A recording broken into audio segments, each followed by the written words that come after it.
नगरपंचायती आणि नगरपालिकांच्या निवडणुकीची रणधुमाळी आता खऱ्या अर्थाने सुरू होणार आहे। काल शुक्रवारी अर्ज माघारी झाली आणि प्रत्येक नगरपालिकेमधलं राजकीय चित्र स्पष्ट झालं। अर्थात इथून पुढे देखील युती किंवा आघाडी या दोन्ही बाजूंनी आपापल्या पक्षांच्या उमेदवारांना समजवण्याचा प्रयत्न होईल आणि एकच उमेदवार स्पर्धेमध्ये राहावा दोन्हीकडून अशा प्रकारचे प्रयत्न होतील। पण आज तरी चित्र असं आहे की महायुती ही फुटलेली आहे आणि महाविकास आघाडीमध्ये देखील मोठ्या प्रमाणावरती बिघाडी झालेली आहे। जवळपास प्रत्येक मतदारसंघामध्ये म्हणजे केवळ उमेदवार मिळाला नसेल तरचा अपवाद आहे, परंतु प्रत्येक मतदारसंघामध्ये प्रत्येक वॉर्डमध्ये या महाविकास आघाडीमध्ये आणि महायुतीमध्ये या प्रत्येक पक्षांनी अर्ज भरलेला आहे। आणि मला या सगळ्या यादीवरून थोडंसं लक्षात येतं राज्यभरातल्या की भाजप विरुद्ध शिंदे सेना अशा मोठ्या प्रमाणावरती हा संघर्ष इथून पुढे पेटणार आहे असं दिसतं। म्हणजे महायुती विरुद्ध महाविकास आघाडी अशी लढत होईल अशी सर्वसामान्य मतदाराची अपेक्षा होती, पण प्रत्यक्षामध्ये महायुतीमधल्याच या दोन पक्षांचे दोन प्रमुख दावेदार या निवडणुकीच्या रिंगणात असल्याचं दिसतं। काँग्रेसला अनेक ठिकाणी उमेदवारच मिळालेले नाहीत, त्यामुळे काँग्रेसचे काँग्रेस या निवडणुकीमध्ये तिथे दिसत नाही आपल्याला।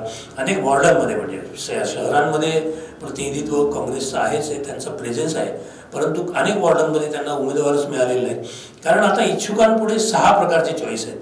आपण बघतो आहोत की महायुतीमधल्या 3 पक्षांमध्ये आधी ते प्रयत्न करतात आणि तिथे जर त्यांची डाळ शिजली नाही तर ते मग महाविकास आघाडीकडे वळतात आणि यातल्याच एखाद्या पक्षाकडून आपण निवडणूक लढवूया असा त्यांचा आग्रह दिसतो। आणि म्हणूनच या सगळ्यांनीच आता या आपले अर्ज ठेवलेले आहेत।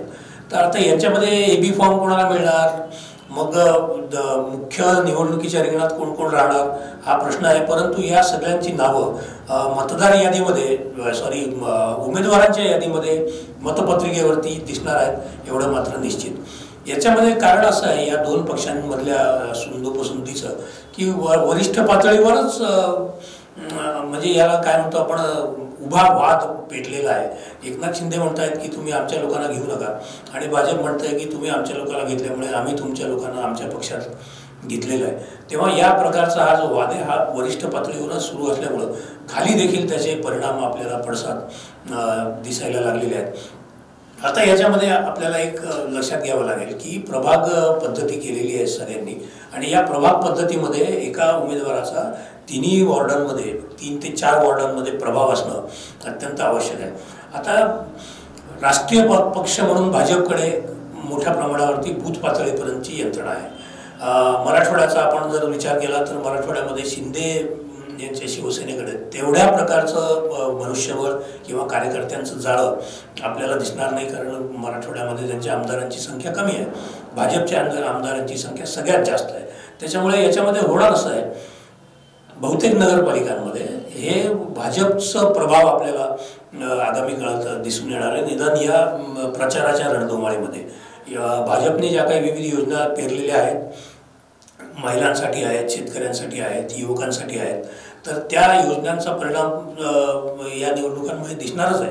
परंतु म्हणजे जर या रणधुमाळीमध्ये विरोधी आघाडीच्या लोकांना कन्व्हिन्स केलं की हे आपल्याला फक्त फितवण्यासाठी म्हणून या सगळ्या योजना देण्यात आलेल्या आहेत, या पुढे मागे या योजनांचं काही खरं नाही। जसं आत्ताच ओरड सुरू झालेली आहे की लाडकी बहीण योजनेला सरकारने पैसे दिल्यामुळे इतर सगळ्या योजनांवरती त्याचा परिणाम झालेला आहे, विकास कामांवर परिणाम झालेला आहे, अनेक खात्यांचा निधी हा इकडे वळवण्यात आलेला आहे। त्याच्यामुळे हे जर कन्व्हिन्स करण्यामध्ये विरोधी गट जर यशस्वी ठरले तर नक्कीच या निवडणुकीमध्ये विरोधी पक्षाला देखील बऱ्यापैकी वाव आहे। सुदैवाने मराठवाड्यामध्ये एकाही नगरपालिकेमध्ये बिनविरोध वगैरे अशा प्रकारचं काही चित्र नाही, नगरपालिकेतही नाही आणि नगरपंचायतीतही ते दिसलेलं नाही आणि त्याच्यामुळे त्याचा परिणाम असा होणार आहे की निवडणूक होणार आहे, प्रत्येक वॉर्डामध्ये निवडणूक होणार आहे, ती अटीतटीची होणार आहे।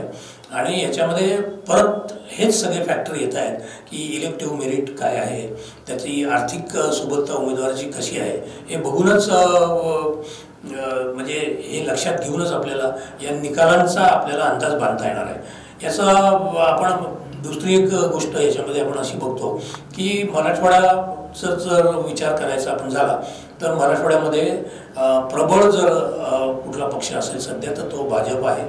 सगळ्या जिल्ह्यांमध्ये जवळपास भाजपचा प्रेझेन्स चांगला आहे, दबदबा चांगला आहे, वर्चस्व चांगलं आहे, नेटवर्क चांगलं आहे कार्यकर्त्यांचं. भाजपमध्ये देखील दुफळी आहेच आहे, प्रत्येक जिल्ह्यामध्ये ती आपल्याला दिसून येते. नव्या जुन्याचा हा एक वाद आहे. अशा अनेक प्रकारच्या गोष्टी आहेत. परंतु पक्ष म्हणून जर आपण विचार केला तर सध्या जी काही हलचल दिसते, सध्या जी काही जो काही उत्साहाचं वातावरण दिसतंय बिहार निवडणुकीच्या निकालानंतर विशेषतः, तर भाजपमध्ये त्या उत्साहाचा संचार झालेला आपल्याला दिसतो. बाकी आपल्याला सगळं माहिती आहे, सगळ्या बहुतेक राज्यभरातल्या नगरपालिकांची आर्थिक स्थिती अत्यंत बिकट आहे. म्हणजे सरकारी मदतीशिवाय या नगरपालिका पुढे जाऊ शकत नाहीत आणि त्याचा परिणाम नागरी सुविधांवर पडलेला आहे. स्वच्छता, पाणी पुरवठा, दिवाबत्ती, रस्ते आणि इतर सगळ्या नागरी सुविधांच्या बाबतीमध्ये नगरपालिका भयंकर अगदीच बॅकफूटवर गेलेला आहे. आपण बघतो की ज्याप्रमाणे महाराष्ट्रामध्ये शहरीकरणाचं स्तोम वाढलं आणि बहुतेक सगळ्या ग्रामीण भागातली मंडळी रोजगाराच्या निमित्ताने मोठ्या शहरांमध्ये जाऊन बसली, त्याचप्रमाणे ज्या लोकांना मोठ्या शहरांमध्ये जाणं शक्य झालेलं नाही ते तालुक्याच्या ठिकाणी आलेले आहेत. त्याच्यामुळे ज्या पद्धतीने शहरांना सूज आलेली आहे मोठ्या, त्याचप्रमाणे तालुक्यांना देखील सूज आलेली आहे. त्यांच्या ज्या बाउंड्रीज आहेत, त्यांच्या ज्या सीमा आहेत त्या विस्तारत गेलेल्या आहेत गेल्या 10-15 वर्षांमध्ये आणि त्या झपाट्याने विस्तारत गेलेल्या आहेत. तिथे सुद्धा घरं आणि भूखंड मिळण्याचं, भूखंडाचा पुरवठा जो आहे तो मागणीपेक्षा अत्यंत कमी आहे. त्यामुळे प्रचंड महागाई देखील प्रचंड वाढली आहे. करदात्यांचं प्रमाण काही त्या प्रमाणामध्ये वाढलेलं नाही आहे. त्यामुळे नगरपालिका या आर्थिक अडचणीमध्ये आहेत. या सरकारी मदतीवर सगळ्या काम करतायत आणि या सुविधा ते सरकारी मदतीवरच त्या पूर्ण करू शकतायत. त्यांना बकाल स्वरूप आलेलं आहे निधी नसल्यामुळे आणि या सगळ्या नगरपालिकांना त्या गर्दीतून बाहेर काढण्याचं जी काही जबाबदारी आहे ती आता या नवीन निवडून आलेल्या लोकांवरती असणार आहे. परंतु दुर्दैवाने असं म्हणावं वाटतं की ज्या पद्धतीने आपण सगळी वशिलेबाजी, घराणेशाही या सगळ्या ज्या गोष्टी सुरू आहेत या निवडणुकीमध्ये सुद्धा, तर ते बघून चित्र फारसं काही आशादायक नाही. म्हणजे या पुढच्या 5 वर्षानंतर आपण जेव्हा या नगरपालिकांकडे बघू तेव्हा त्या अधिक पोखरल्या गेलेल्या असण्याची शक्यता जास्त आहे. कारण असं आहे की वरच्या पातळीवरून या गोष्टी सगळ्या ज्याला म्हणतो आपण की ते पाझरत खाली येत असतं पाणी, त्याच पद्धतीने जे राज्य पातळीवर घडतं आहे तेच जिल्हा पातळीवर घडणार आहे, तेच नगरपालिका पातळीवर घडणार आहे. आणि आता गेल्या 5 वर्षांपासून प्रशासकांच्या अधिपत्याखाली जे काही नगरपालिकांचं कामकाज सुरू होतं, काही प्रमाणात काम झालं असं आपल्याला म्हणावं लागेल. कर वसुलीचं काम असेल, शहरातल्या काही सुधारणा असतील, तर जे काही काम या 5 वर्षांमध्ये झालं ते आता पुढच्या 5 वर्षांमध्ये तसं होईल, तेवढं होईल का त्याच्यापेक्षा जास्त होईल हे आपण सगळे जाणतो आहोत. कारण लोकप्रतिनिधी एकदा त्या ह्याच्यामध्ये आले की परत आपला परका या पद्धतीचा भेदभाव असतो. या वॉर्डातून कमी मतदान झालं आपल्याला, या वॉर्डातून जास्त झालं, जिथून जास्त मतदान झालं त्याला थोडं झुकतं माप देणं, जिथून कमी मतदान झालं त्याला सापत्न भावाची वागणूक देणं, या गोष्टी काय आता मतदारांपासून सुद्धा लपून राहिलेल्या नाही आहेत. काँग्रेस आणि भाजप हे प्रमुख पक्ष आपण म्हणत होतो, परंतु आता या निवडणुकीमध्ये आता भाजप आणि इकडे उभाठा आणि त्याच्यात पुन्हा आता शिंदे गटाचे उमेदवार, अशा मला असं वाटतं की बहुतेक ठिकाणी या तिरंगी पद्धतीची लढत ही अपेक्षित आहे. कारण काँग्रेसची पूर्ण जी काही मदार आहे ती मुस्लिम मतदारांवर आहे. जी काही पूर्वीची वोट बँक काँग्रेसची पारंपरिक पद्धतीने चालत आलेली आहे त्यावरती यांची मदार आहे. आणि अनेक गोष्टी यावरही अवलंबून आहेत आता की वंचित बहुजन आघाडी नेमकं कोणाला साथ देते. रिपब्लिकन पक्षाचा एक गट भाजपसोबत आहे, दुसरा गट भाजपच्या विरोधात आहे. राष्ट्रवादी काँग्रेस शरद पवार गटासोबत काही मंडळी आहेत. परंतु या म्हणजे आता आपल्याला निवडणुकीच्या रिंगणामध्ये किती लोक आहेत हे स्पष्ट जरी झालेलं असलं तरी पण चित्र काही स्पष्ट झालेलं नाही राजकीय. कारण हे निर्णय अजून व्हायचे आहेत की बाळासाहेब आंबेडकरांचा भारिप बहुजन महासंघ आणि इतर जे काही पक्ष आहेत ज्यांचा प्रभाव त्या शहरामध्ये काही वॉर्डांवरती निश्चित आहे, तर हे काही अजून झालेलं नाही. या निवडणुकीमध्ये पुन्हा महाविकास आघाडी फुटलेली आहे आणि महायुती देखील फुटलेली आहे. त्यामुळे एकत्रित या सगळ्यांची शक्ती एखाद्या शहराला मध्ये दिसेल असं काही चित्र आपल्याला अजून तरी जाणवत नाही आहे. अजून बराच काळ जायचा आहे, निवडणुकांना अवकाश आहे. आणि हा जे काही 1-1.5 महिना यांना मिळालेला आहे, तर त्याच्यामध्ये जर या निवडणुकीची गणितं काही बदलली, म्हणजे पक्षाच्या चिन्हावरती ज्यांनी तिथे अर्ज दाखल केलेला आहे, पक्षाचं नाव घेऊन तिथे अर्ज दाखल केलेला आहे, तो स्पर्धेमध्ये राहीलच याची पण काही शाश्वती नाही. कारण मग जे 2 प्रबळ उमेदवार आहेत त्या दोघांपैकी कोणीतरी यांना कन्व्हिन्स करेल, यांची समजूत घालेल. म्हणजे समजुतीचा अर्थ आपण लक्षात घ्यावा. ती समजूत कुठल्याही प्रकारची असेल, एखाद्या पदाचं आमिष असेल, एखादा आर्थिक आमिष असेल, परंतु ती समजूत घालण्यामध्ये जर हे यशस्वी झाले तर 2-3 उमेदवार, प्रमुख उमेदवार या प्रत्येक मतदारसंघामध्ये असतील आणि या निकाल निवडणुकीचे त्याप्रमाणे ठरतील. मूळ मुद्दा असा आहे की आता हे वरच्या पातळीवरची जी दुफळी झालेली आहे ती पॅचअप करण्यामध्ये या नेत्यांना यश येणार आहे का? तर मला असं वाटतं की या दोन्ही पक्षांमध्ये, भाजप आणि शिंदे सेना यांच्यामधली दुफळी वाढत जाणार आहे. कारण दिल्लीमध्ये पण फार काही एकनाथ शिंदे यांना एंटरटेन केलं गेलेलं नाही, अशा प्रकारच्या बातम्या प्रसिद्ध झालेल्या आपण बघतो आहोत. त्याच्यामुळे मुंबईमध्येच आता त्यांना जे काही आहे ते फडणवीसांशी थोडंसं ज्याला काय म्हणतो आपण पॅचअप करूनच या निवडणुकांमध्ये आपली जी काही पत आहे ती राखता येणार आहे. काँग्रेसची दुरवस्था झालेली आहे हे आपण बघतोच आहोत. शरद पवार गटाला सुद्धा अनेक अडचणींचा सामना या निवडणुकीमध्ये करावा लागतोय. परंतु प्रभाव ज्याला आपण म्हणतो तो प्रभाव एका बाजूनी जर आपण महाविकास आघाडीचा विचार केला तर काही भागामध्ये शरद पवारांचा प्रभाव निश्चितच आहे. आणि भाजपचा मात्र या महाराष्ट्रातल्या 4ही प्रदेशांवरती, पश्चिम महाराष्ट्र असेल, विदर्भ असेल, मराठवाडा असेल, उत्तर महाराष्ट्र असेल, तर या सगळीकडे भाजपचा बऱ्यापैकी प्रभाव आपल्याला लक्षात येतो आहे.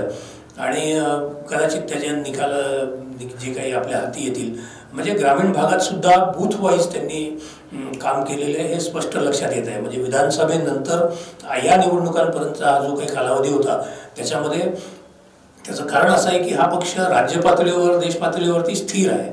आणि मग पक्ष संघटन वाढवण्यासाठी म्हणून जे काही उपक्रम राबवावे लागतात ते यांच्या कॅडरकडून ते राबवले जात आहेत. तशी इतक्या म्हणजे नियोजन पद्धतीने या मंडळींना, इतरांना ते काही शक्य झालेलं नाही. अर्थात भाजपला रासव संघाचा देखील पूर्णपणे ज्याला काय म्हणतो आपण आधार आहे. त्याचं कारण असं आहे की विधानसभा निवडणुकीमध्ये देखील संघाचं काय योगदान होतं हे आपण सगळ्यांनी बघितलेलं आहे. या निवडणुकांमध्ये देखील या संघाने जे काही सजेस्ट केलेले उमेदवार आहेत, ज्या उमेदवारांना त्यांनी हिरवा झेंडा दाखवला त्यांनाच भाजपकडून संधी मिळालेली आहे. महानगरपालिका आणि जिल्हा परिषदांमध्ये देखील हेच चित्र राहणार हे आपल्याला लक्षात घ्यावं लागेल. आणि भाजपच्या इच्छुकांनी देखील म्हणजे संघाची सुद्धा आपल्यावरती कृपादृष्टी असावी अशा पद्धतीचं सगळं नियोजन या मधल्या काळामध्ये केलेलं होतं आणि त्याचं त्यांना फळ निश्चितच मिळालेलं असणार आहे. काही उमेदवारांच्या बाबतीमध्ये मतभेद आहेतही भाजप आणि संघामध्ये देखील, परंतु ढोबळ मानाने आपण बघितलं की ज्यांना संघाचा पाठिंबा आहे अशा मंडळींना या निवडणुकीमध्ये निश्चितच संधी मिळालेली आहे. आता त्यांच्यासाठी म्हणून सगळी यंत्रणा यांना कामाला लावावी लागणार आहे. या मुंबईमध्ये बसून या तिन्ही पक्षांनी सत्तेतल्या असे दावे केले होते की आम्ही निवडणुका महायुती म्हणूनच सर्वदूर लढणार आणि काही ठिकाणी स्थानिक पातळीवरती त्याचे निर्णय होतील असं जरी म्हटलेलं असलं तरी अर्ज परत घेतल्यानंतरचं जे काही चित्र आपण बघतो आहोत की तिन्ही पक्षांनी बहुतेक सर्व ठिकाणी एकत्र परळीसारखा एखादा अपवाद जर आपण वगळला तर तिन्ही पक्ष हे निवडणुकीच्या रिंगणामध्ये उतरलेले आहेत. त्या तुलनेमध्ये मुंबई महापालिकेवरून जे काही महाविकास आघाडीमध्ये सुंदोपसुंदी चालू आहे, राज ठाकरेंना सोबत घेण्यावरून काँग्रेसनी स्पष्टपणे सांगितलेलं आहे की आम्हाला हे मान्य नाही. त्यामुळे उभाठा आणि काँग्रेस यांच्यामध्ये दुरी निर्माण झालेली आहे. शरद पवार आणि काँग्रेस हे मात्र सर्वदूर एकत्र लढतील असं चित्र आहे. आणि या सगळ्या घडामोडींचा परिणाम नगरपालिका आणि नगरपंचायत निवडणुकीवर पण झालेला आहे. काही ठिकाणी शरद पवार आणि काँग्रेस यांचे कार्यकर्ते एकत्र निवडणूक लढवताना आपल्याला दिसतात, परंतु बहुसंख्य म्हणजे 90% मतदारसंघांमध्ये भाजप विरुद्ध शिंदे सेना अशा प्रकारचं चित्र आपल्याला आज तरी दिसतंय. आता जसं जसं निवडणुकीची रणधुमाळी सुरू होईल आणि मतदानाची तारीख जवळ येईल तसतसं काय तडजोडी या सगळ्या राजकीय गणितांमध्ये होतात हे पाहणं औत्सुक्याचं ठरणार आहे. तूर्त तरी आपण असं मानूया की महाविकास आघाडी ही एकत्र लढत नाही आहे आणि महायुती देखील या नगरपालिकांच्या नगरपंचायतींच्या निवडणुकांमध्ये एकत्र लढत नाही आहे. धन्यवाद.